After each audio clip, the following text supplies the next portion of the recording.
Good afternoon to you, and thank you for finding time to be with us. The show is Diaspora Dispatches. We get to bring you the latest news from across the continent of Africa, and we start our bulletin this afternoon. The latest from Democratic Republic of Congo. A United Nations peacekeeper from South Africa was killed and another wounded in an attack on the helicopter in the Eastern Democratic Republic of Congo on Sunday. The UN mission in the country, MONUSCO, said the helicopter came under fire in the afternoon while heading to Goma, the capital of North Kivu province, where it managed to land. It said another peacekeeper was wounded in the attack. The South African National Defense Force, SANDF, also confirmed the attack. And President Cyril Ramaphosa has asked his deputy, David Mabuza, to remain in his position until a transition is finalized. Mr. Mabuza is reported to have told a funeral gathering on Saturday that the president had accepted his resignation and that an announcement on his departure was coming. He said he believed it was logical for him to give way to Paul Mashatile, who was elected in December as the ruling ANC party's deputy president. But the presidency spokesperson on Sunday said the president wanted Mr. Mabuza to remain until the transition process was finalized. Mr. Mashatile is due to be sworn in as an MP on today. His entry to Parliament will pave way for the president to name him as the country's deputy president. Mr. Ramaphosa is due to deliver his State of the Nation address in Cape Town on Thursday.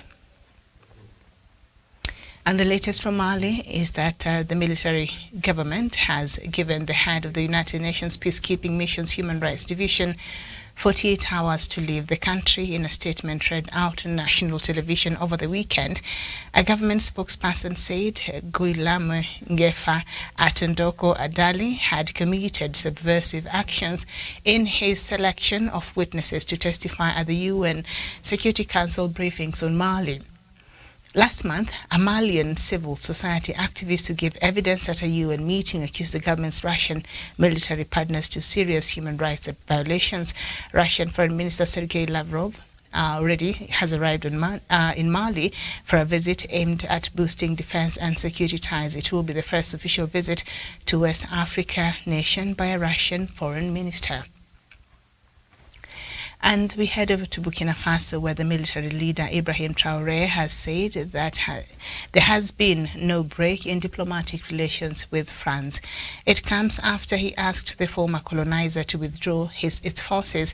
He also denied Russian Wagner mercenaries, a private army of Russian President Vladimir Putin, were active in the country. Former colonial power France has had special forces based in Ouagadougou, but its presence had come under intense scrutiny as anti-French sentiment in the region grows, with Paris withdrawing its ambassador to Burkina Faso over the junta's demands. Last month, Paris confirmed the special forces troops deployed to help fight a years-long jihadist insurgency would leave within a month. However, Ibrahim Traoré insisted diplomatic relations were unharmed. And then we head over to Ethiopia, and the Ethiopian government said on Saturday it was sending about $90 million to the Tigrayan capital to help restart banking services in the country. Prime Minister Abiy's National Security Advisor Redwan Hussein announced on Twitter that the National Bank had started to send money to the capital Mekelle for distribution from Monday. Ethiopian Airlines was also planning to increase the number of flights to the region. On Friday, the Prime Minister met for the first time the Tigrayan leaders since a peace agreement was signed in Pretoria in November after a violent conflict between the federal government and rebels in the northern eastern part region of Ethiopia. And on his final day in South Sudan, Pope Francis made another appeal for peace in the country as he celebrated Mass on Sunday in front of a congregation of thousands. Francis begged South Sudanese people to lay down their weapons and forgive one another. The pontiff urged people in South Sudan, the world's youngest country, to lay down their weapons and forgive one another. The nations continue to be affected by the civil war, which led to its independence in 2011. President Salva Kiir, his longtime rival Riek Machar, and other opposition groups signed a peace agreement in 2018, but the deal's provisions, including the formation of a national unified army, remain largely unimplemented, and fighting has continued to flare. The Archbishop of Canterbury, Justin Welby, and the moderator of the Church of Scotland, Right Reverend Lane Greenshields, who joined Pope Francis in South Sudan and accompanied him right back on the flight to Rome. And we head over back to Ethiopia again. Millions of voters in southern Ethiopia are casting their ballots today in a referendum to establish a new regional state. This is the third such referendum, all in the country's south, held in the past 4 years. Previous votes saw the formation of Sidama and southwestern Ethiopia regions. More than 3 million people are registered to vote in this election, which will be held in 6 sub-regional administrative units, also known as zones, and 5 districts that have been set part of the Southern Ethiopian Nations, Nationalities and Peoples SNNP region. The new region is to be called Southern Ethiopia's region if it gets a yes vote. And Russian Foreign Minister Sergei Lavrov is expected to arrive in Mali's capital, Bamako, today for his second trip to Africa in 2 weeks. Mali's Foreign Minister said Mr. Lavrov will hold a meeting with junta leader Colonel Assimi Goita and other officials during the 2-day visit. The Yerawolo movement, which advocates for closer ties between Mali and Russia, welcomed Mr. Lavrov's visit and called for the installation of a Russian military base in the northern Gao region. Bamako website news site has reported Mr. Lavrov was expected to visit the country during his trip to the continent in January, but instead toured South Africa, Angola, Eswatini, and Eritrea. Russia's influence in Mali has steadily increased since the deployment of the Wagner Group mercenaries in December 2021. Mr. Lavrov said France had created a security void by withdrawing its troops from the Sahel nation, which Mali had asked Russia to help fill. Excuse me. And then we head over back to Ethiopia this time. What seems to be a simmering tension between the government and the church. And the followers of the Ethiopian Orthodox Church began the 3 days of protest today as tensions with the authorities continue to grow. At least 3 people were killed and multiple others wounded over the weekend in Shashamane town in Oromia region after security forces fired shots in a church, according to reports by media outlets linked to the church. Clashes were reported in other areas in Oromia, with the church claiming mass arrest of its followers in some areas in the region. Last week, the church highest body, the Synod, ordered its adherents to wear black as a sign of protest during the church's first of Nineveh event starting on Monday. It came after the church accused the government of aiding breakaway clergy of Oromia region, who appointed bishops without the synod's knowledge. The breakaway clergy said they had overwhelming support in Oromia. A statement released by the federal government's communications office did not say anything about the church's accusations and the incidents of violence, but it warned against unarmed forces, and it said that it had unsuccessfully attempted to dismantle the country and were now working to worsen the problem. Rallies were held in the Save City in the country's north and abroad in Washington, D.C. Multiple celebrities have released statements expressing solidarity with the church, while others have posted pictures on social media platforms of themselves wearing black. And the United Nations has finally agreed to provide South Sudan with technical assistance to hold elections in December 2024, even though doubts remain as to whether the timelines are workable.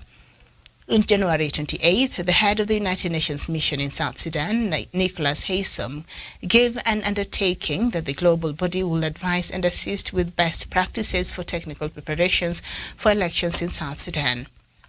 The South Sudan permanent representative to the African Union, James Morgan, who is also ambassador to Ethiopia, said that South Sudan has also been ready to has always been ready to hold elections as a means of denying troublemakers the fodder to claim that the government of President Salva Kiir is clinging to power. South Sudan has never held an election since the country gained independence in July 2011 and lacks the institutions and capacity for such an undertaking. And despite optimism from government operatives, South Sudan faces challenges in holding credible and peaceful elections and may need external support in areas such as election administration, security, voter registration and outreach, and dispute resolution. Leader of the holdout groups, the Nation Salvation Front of General Thomas Cirillo, said there are serious doubts whether the elections will take place given the most important provisions to hold a credible, free and fair elections were not implemented and may not be done. According to Chapter 5 of the September 2018 Peace Agreement, the Transitional Government of National Unity was required to hold elections to establish a democratically elected government 60 days before the end of its term. The elections, according to the agreement, were due in December 2022, but the parties to the agreement in August agreed to extend the transition period for 2 years, thus pushing the elections to December 20th, 2024.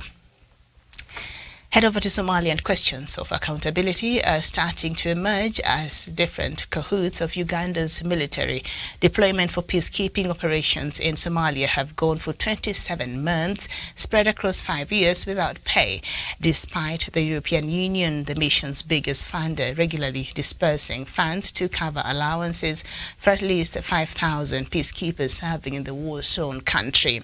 The latest cohort, who returned from Somalia in December 31st, 2022, did not receive any payment for all the 12 months they spent in the Horn of African country, while the one it replaced in November 2021 has also not paid for 9 months. Sources say the Ugandan peacekeepers in Somalia miss a chunk of their pay, with each of 1,500 soldiers identified in military parlance as a battle group missing one of 3 months' pay in 2020, 2019 and 2018.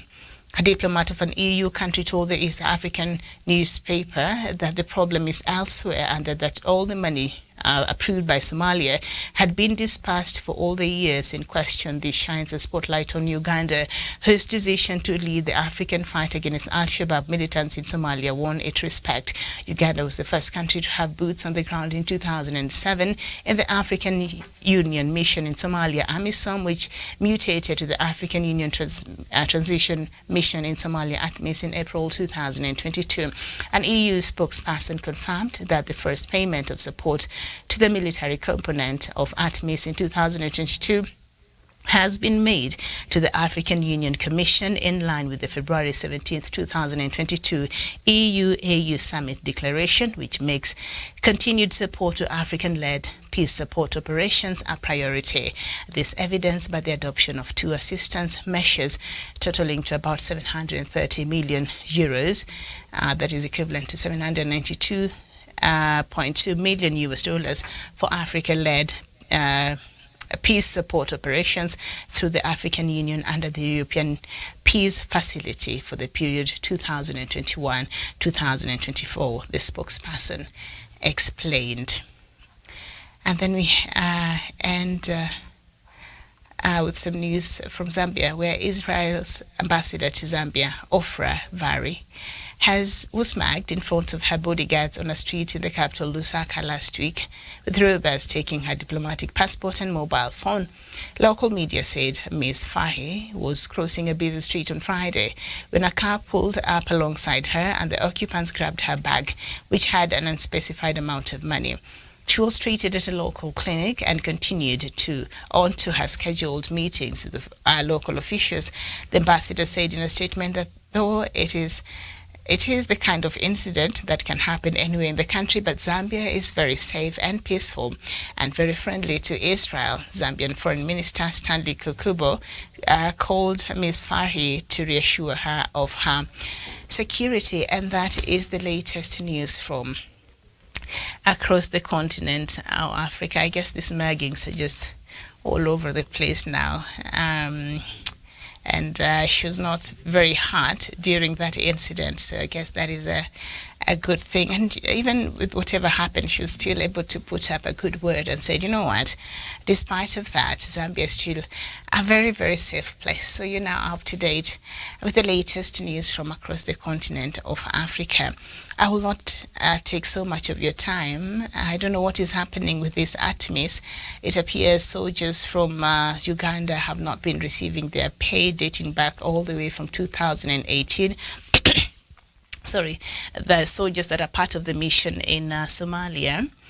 And the EU, which is the biggest funder of this mission, has said it has been disbursing money, or the cash or the funding, according to the agreement the EU had with the African Union. Remember, this ATMIS is an initiative by the African Union under its Peace and Security Department, I suppose. And but it was sanctioned by the United Nations. It is the United Nations that sanctioned this ATMIS. Initially it was AMISOM. So the soldiers have not been receiving their pay, but the money has been given. The EU has met the part of its bargain, and it has given that money, I guess, to African Union and the officials that are responsible for making sure that these soldiers are paid, but I guess they have not been able to receive their money. Okay, I hope that is sorted out, because you don't want to have soldiers who are disgruntled there out in the fields trying to fight and restore peace and putting their lives at risk.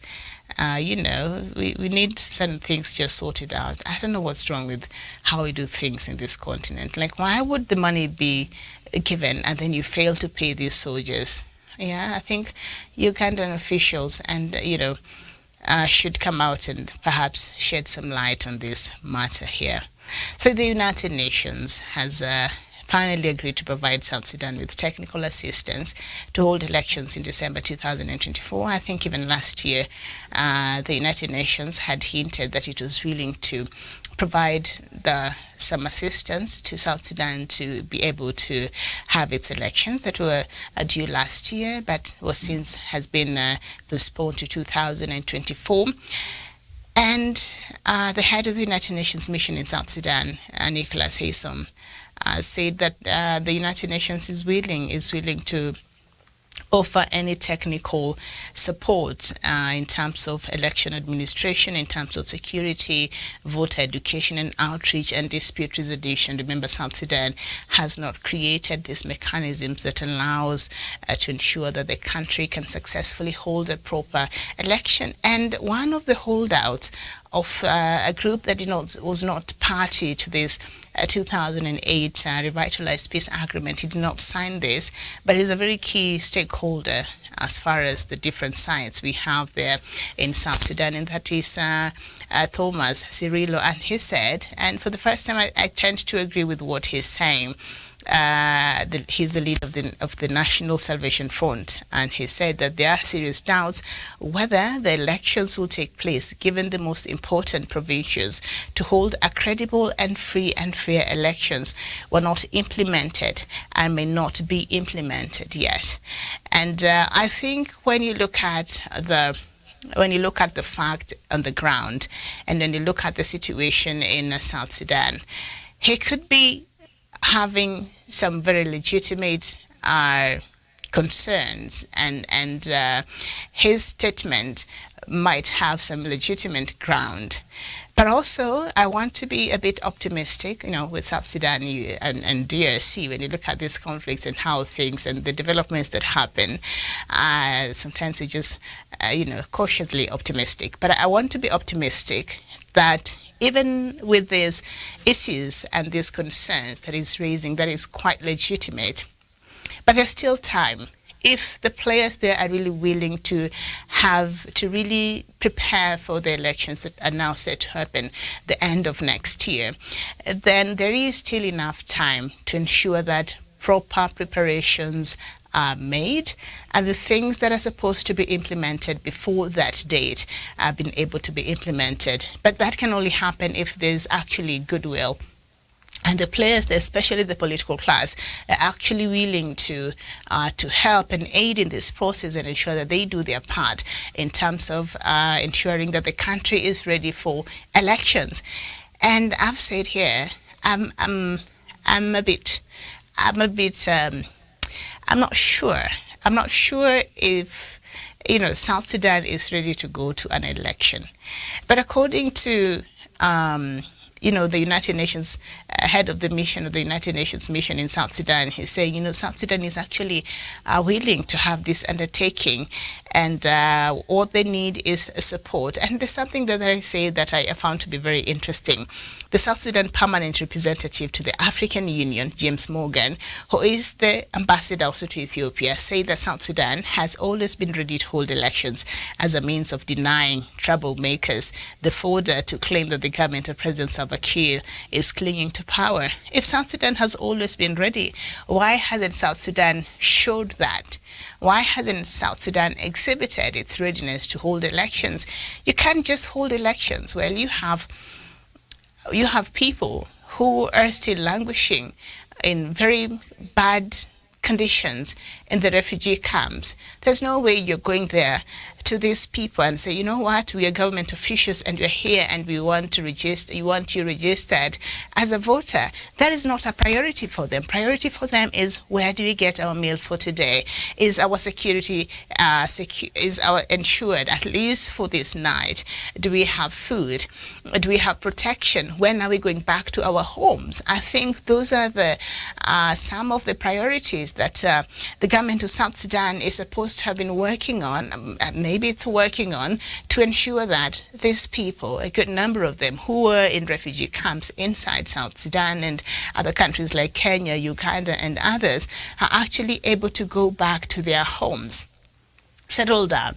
Then after that, you can have them registered as voters, because I know a lot of them have been displaced, and they might not even be having the right documents to register as voters. So up to leading to that point, I think it will require a lot of work, and it will be a great undertaking. So when Thomas Cirillo is raising this a question and saying it could be, and he's raising serious doubts, and as much as I do understand where he's coming from, but I'll just go back to what I said there earlier.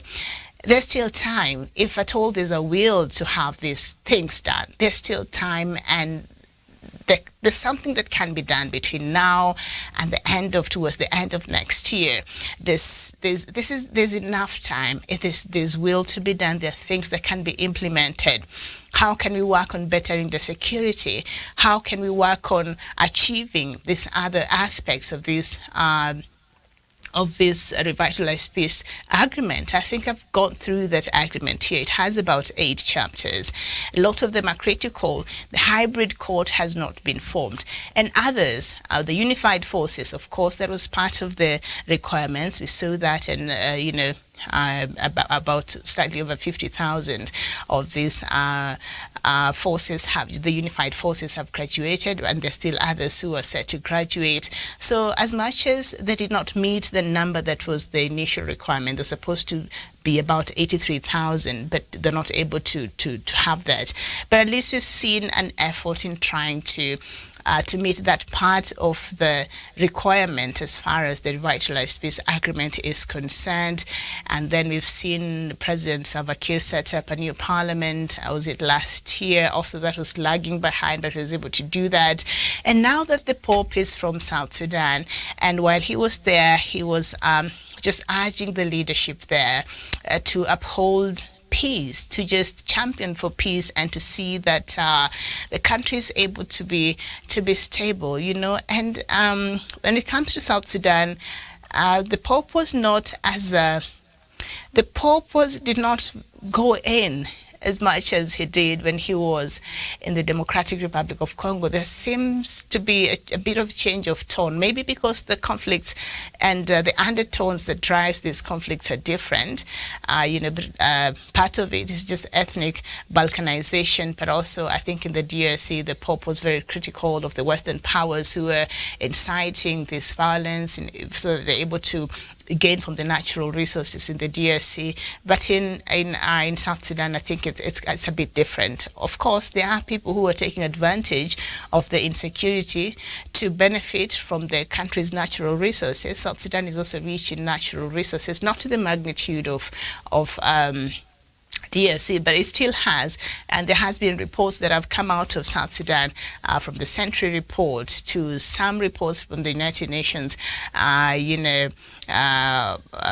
Independent officials have gone there, and these have shown the magnitude and how people are able to profit during this chaotic transition that South Sudan finds itself in. So I think that the appeal that Pope made, he was able to go to South Sudan, as sick as he was, and he was accompanied by the moderator of the Church of Scotland, that is Justice Welby, and Right Reverend Ian Greenshields, and they joined the Archbishop of Canterbury, Justin Welby, and the moderator of the Church of Scotland, Right Reverend Ian Greenshields. And I think it was this. You can see it was a very personal trip and a very personal endeavor for Pope Francis. We saw the way he really beseeched them when they went to the Vatican in 2019, and he had planned to visit South Sudan last year, but he has been suffering from bad knee and ill health, because of age and all that. So he postponed those visits in the DRC and South Sudan,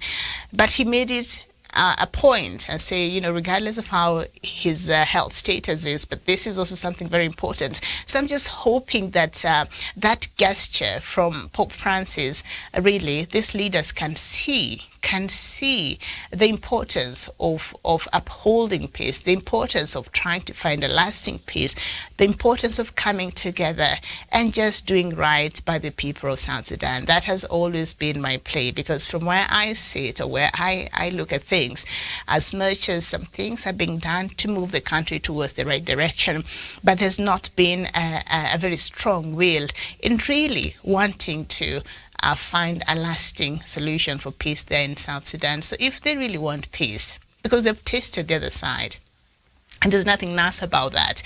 There's nothing nice when you have people sleeping out in forests and all that because their homes have been burnt down, or because of insecurity, because of this and that.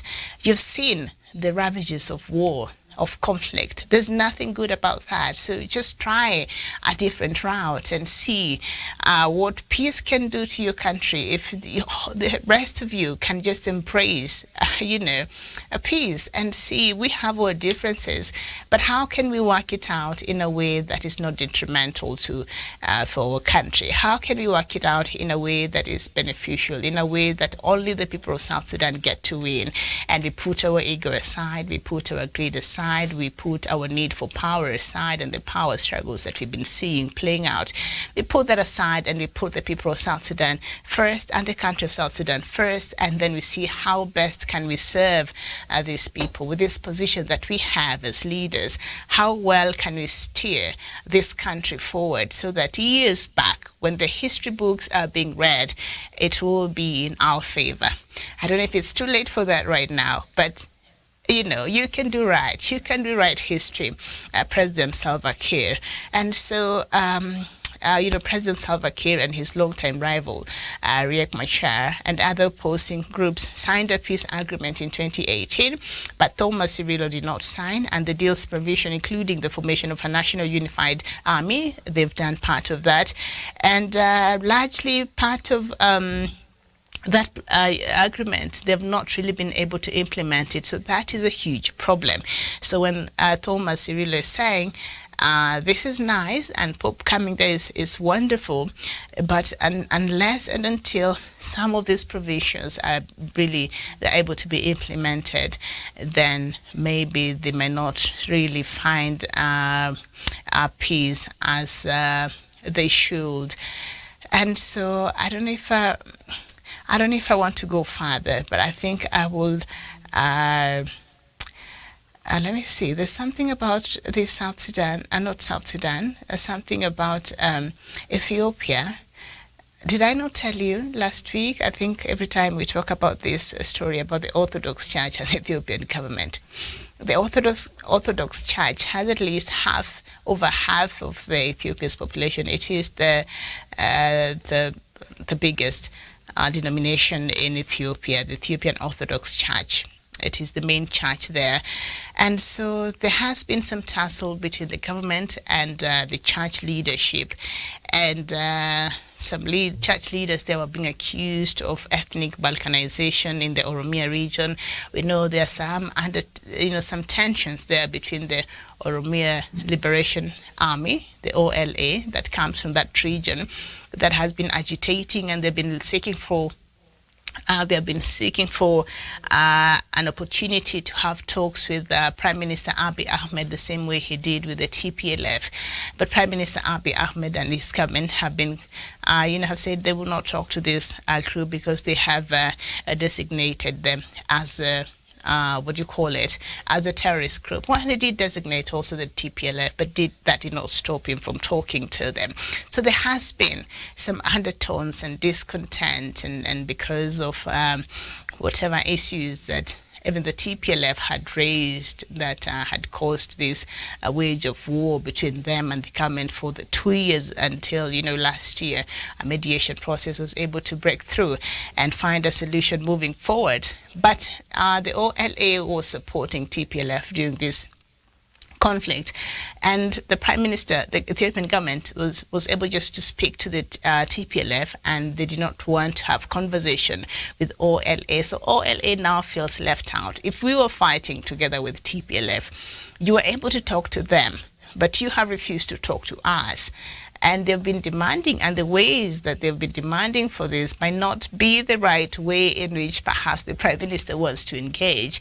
Because if you're demanding for my attention as a government through a warfare, then,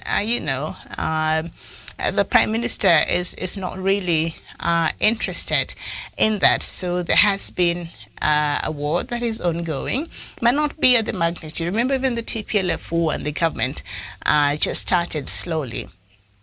And before we know it now, it says that a lot of people have died.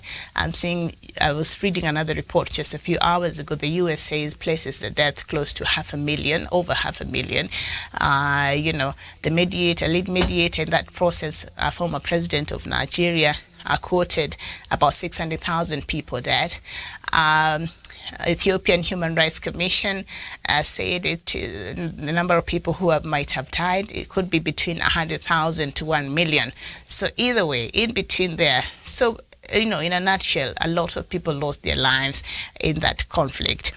And so this seems to be moving forward. Today, I just read to you a while ago, money was dispersed to that region, to the banks in that region and all that. So they're trying to resume back the basic services in that region, the Tigray region. But the OLA also feel they have legitimate issues that they would want to iron out with the Ethiopian government. They also want to be heard, and they want to have a conversation. And I've always thought, ask maybe in a non-confrontational way. Perhaps the Prime Minister would listen. If you're coming as, aggressive like that, then aggression will be met with aggression, and we saw how that happened in the Tigray region, and nobody has gained from that senseless war. Instead, we've had a huge loss of property, a huge loss of lives, and so nobody wins. When there's a conflict, nobody really wins, because even the Ethiopian government now has to spend its resources to help in rebuilding, that area that it was bombarding, that it was destroying. So what kind of sense is that? Of course, the European Union and other countries have pledged money in support of rebuilding, but why should we? Why should we destroy and then rebuild? Well, we could use the same resources to do other things that we actually need. So to avert any of these kinds of senseless, losses, I think diplomacy really can help in just solving these problems without incurring all these casualties. So But the Ethiopian government is not interested, and maybe because of the approach that the OLA is taking and seeking for attention and seeking to speak to the government. So I don't know if they used a different approach, if the government of Ethiopia will pay heed or will give them the attention or will listen to some of these things, because I believe maybe some of these issues that are causing them to act in this manner, they feel is important to them and they feel is legitimate. So even if you keep fighting them, that will not take away the feeling of maybe they feel some level of injustice, or they feel some level of marginalization, or they feel some level of whatever it is that is making them be discontent. So by fighting them and being strong-handed, will not have these feelings, disappear, or these agitations disappear. You will suppress it for a while, but you will be postponing a conflict that perhaps will erupt years to come. So I think just having a conversation and a dialogue sometimes can really, really go a long way in just finding a solution very quickly. So I think Prime Minister Abiy Ahmed, it will not hurt. And now you see this this disagreement is now spilling in the church, and this is not good news. So apparently there was some protest. There were some protests, and there were clashes that were reported in other areas in Oromia, with the church claiming mass arrest of its followers in some areas in the region. So there were protests over the weekend in Shashamane town. I never knew this was a town. I thought it was just a Rastafarian thing. So Shashamane is a town in Oromia region. And Rastafarians have their belief system founded in Ethiopia, Haile Selassie and all these things. I don't understand it, but hey. And so there were some protests there over the weekend, and security forces fired shots in church. And according to reports by the media there, a few people were, I don't know if they were murdered, but some people were hurt. So if you're bringing the fight to the church, now that's a problem. That's a problem, because politics and religion should always be on separate sides. Those two things are never supposed to mix. Politics should not find its way to the church. This division we see in the political world, these ethnic tensions that are being peddled by politicians, we should not see that play in the church. If a country gets to that level, there's something is really, really wrong. And I think this needs to be addressed very fast before things get out of hand. It came after the church accused the government of aiding breakaway. This protest that was happening, they're accusing the government of Prime Minister Abiy Ahmed of aiding breakaway clergy from Oromia region, who appointed bishops without, I think, the top leadership of the church's knowledge. The breakaway clergy said they had overwhelming support in Oromia, which according to the main church leaders, they're saying that is not true. And it warned against an armed forces that it said had unsuccessfully attempted to dismantle the country and were now working to worsen the problems. So I think they should be addressed. So they told people to wear black, I think, for the next couple of days. I don't know how many days is that, 3 days of protest. So they're supposed to wear black in support of that. And so this clash between the church and the government is just not good. That's all I can say. And hopefully we can have that sorted out, because, people and their religion, it's a very emotive thing. And then when you put politics in there, now those are two things that should not be cohabiting. Now you will be inciting people's emotions. You will be inciting, when you touch on people's belief system, and now you are creating another problem altogether, because now how they will be feeling these problems or whatever it is, it will be from a very deep level. You know how we are with religious matters. So I think, perhaps the government needs to approach this differently and just let the church sort itself out without really, because the leadership of the church is accusing the government of meddling. Maybe without meddling, just let the church sort out its matters, I think. But anyway, I'll be watching this story closely and see how that plays out. I want to thank you so much for your time this afternoon. This has been Diaspora Dispatches. Enjoy the rest of your day. Bye-bye.